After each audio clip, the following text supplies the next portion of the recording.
what is the reported as the most important anthropogenic greenhouse gas? So what do we mean by anthropogenic?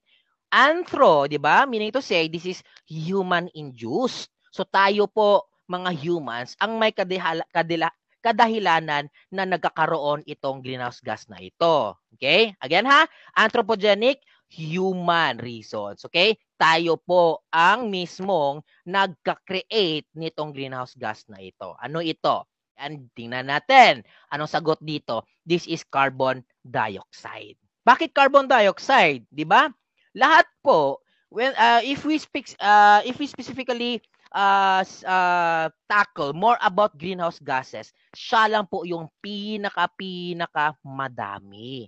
'Di ba? Pinakamadami po si carbon dioxide. Kaya siya most important. Bakit siya most important? Kasi siya po ang kadahilanan na nagkakaroon tayo ng global warming.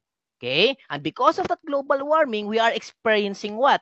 We are experiencing climate change.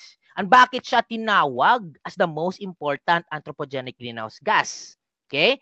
Kasi, again, it accounts for the greatest portion of the global warming because of human activities.